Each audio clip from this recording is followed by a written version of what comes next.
point which Kavita should respond. You made a serious charge that many of the human rights activists, according to you, just a minute, sir, they are acting as a mask for the opposition on Naxalites. Kavita Krishnan now respond. One by one, you made the point now, Rakesh ji. Please mute him. Let her respond. You made a serious charge. I can't speak through the static. Please let me respond.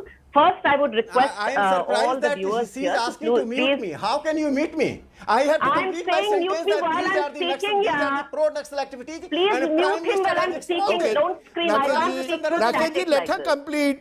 You have made a charge against her. She should be allowed the time to respond. You are suggesting that they are a cover for Naxalites. Respond, Kavita.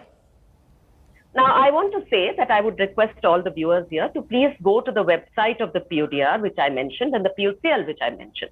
And you will find several statements which are there against the Maoist party as well, and other such similar factions, which are saying that they have violated the rights by killing non-combatants. Okay.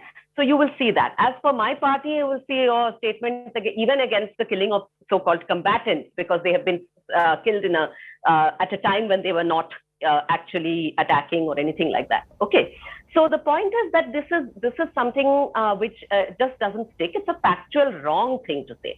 But interestingly, what Rakesh Sinha is saying is actually validating what I was saying, which is that the government of the day, the Prime Minister, is attacking human rights groups by with the old stale argument that human rights groups are basically because they are speaking up for the rights of people whose lives are taken away under the pretext that they are Naxals or whatever it is, or whose freedom is taken away. They are being accused themselves of being extremists and so on. This is not a new thing. This is what all states have always done when they attack human rights groups. No, the charge now is that you are, the charge is that the Prime Minister made is that they have got so heavily politicized, just a minute, that they have got so heavily caught in party politics that the concept of universal human rights is being lost. Please, may I? You see, but that is what I'm saying, that has to be backed by some specific fact, right? So in the absence of that, he's saying they are defending the rights of so-called Naxals. Now, defending the rights of Adivasis in conflict areas, that is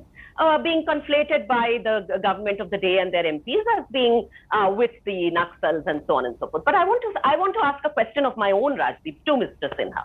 I'm going to quote two statements, one by the Prime Minister, one by the Home Minister of the country. Please tell me if that is not a textbook definition of a violation of human rights, of universal human rights, of each human being has equal value, okay, where the rule of law should apply equally to all. What is your question? One is when Narendra Modi has said repeatedly that Hindus can by definition never be terrorists, which means that he is defining the act of, defining terrorism not by the act, whether you're blowing somebody up, whether you're killing somebody in a certain, whether you're committing a mass massacre, whatever it is, but by the identity of the perpetrator and, of course, the victim. This is what Narendra Modi is doing. In my definition, in the UN's definition, classic human rights violation. Second is a statement by the Home Minister of the country, who defines an entire category of human beings as termites. He did this in his speech in Assam. Are What's these your not question, human rights violations? Imagine if this were a Congress leader who had done it, would you or would you not say these are human rights violations? If we were to refer to all Hindus as termites, if we were to, if a Congress leader were to say all Hindus are termites, would you say this is a human rights violation?